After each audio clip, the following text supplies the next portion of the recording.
Battle of China. This, the great city of Shanghai on a September day in 1937. This, the fearful beginning of a new kind of war. This, the first mass bombing from the air of a helpless civilian population.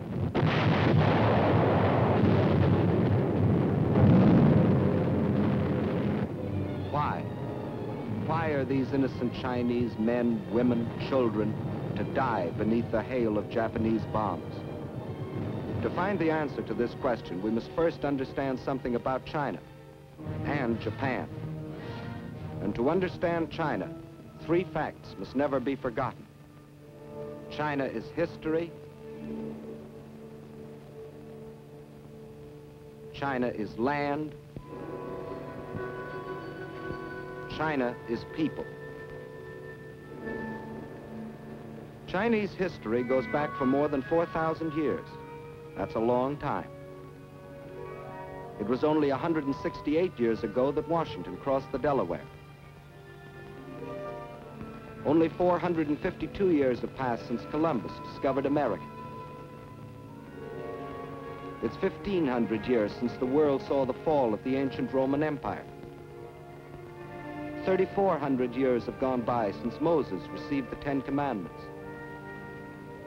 3,700 years have passed since the pyramids were built. But more than 4,000 years ago, the Chinese Empire was already in existence. And more important, so was the Chinese civilization, a civilization of art and learning and peace. Yes, China is history. And China is also land, more land than the entire continent of Europe, a third larger than the United States, and rich in raw materials. This vast area consists of China proper and 4 outer provinces. To the north is Manchuria, huge and desolate, but abounding in raw materials. Next to Manchuria are Mongolia and Xinjiang. Here lies the Gobi Desert, a vast plateau twice the size of Texas, inhabited by nomad tribes who lead their camel caravans back and forth over ancient trade routes. To the west is Tibet, the icy roof of the world, its borders encompassing the eastern end of the Himalayan mountains, the mystery land that few have entered.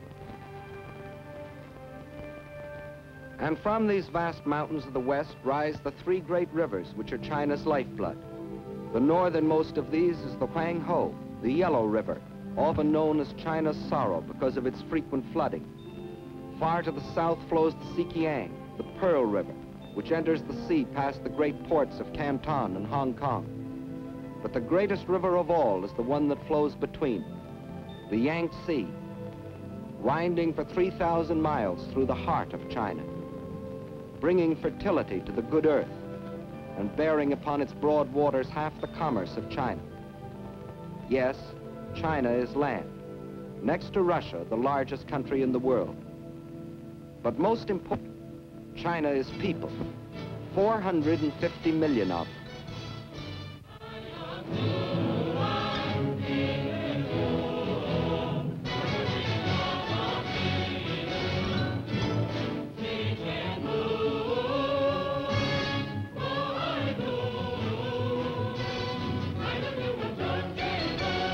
If the whole population of China were to walk past you, 4 abreast, there would never be an end to the procession, for new Chinese would be born and would grow up before the last man could pass by. Of every 5 persons on the face of the earth, 1 is a Chinese. And since 1/5 of all the human beings in the world are Chinese, we should know what sort of people they are. Well, in all their 4,000 years of continuous history, they have never waged a war of conquest. They're that sort of people. They developed the art of printing from movable type. They invented the mariner's compass, without which no ocean could be crossed.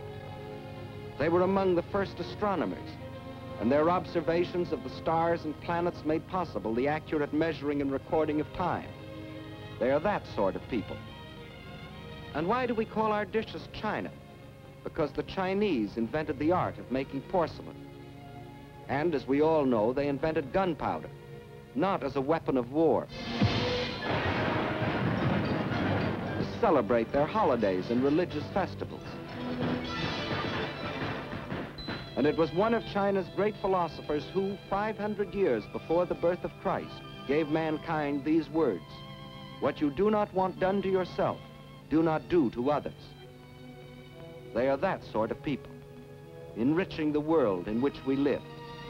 Yes, China is incredibly old, incredibly big, incredibly populous. Yet it was until recently a land with which few of us concerned ourselves. But now a great change has taken place. China is now our fighting ally, or more accurately, we are China's. For China has been fighting our enemy, Japan, for 7 long years. Why is this? Why have the Chinese, who in all their 4,000 years of history had never waged an aggressive war, been forced to fight and die by the millions? Because China is land, 4 million square miles of it. And because China is people, 450 million of them. And because Japan had a plan to use them both. That plan was finally stated in the Tanaka Memorial, a blueprint for world conquest, formulated in 1927 by Baron Gishi Tanaka, the Japanese foreign minister. In order to conquer the world, we must first conquer China.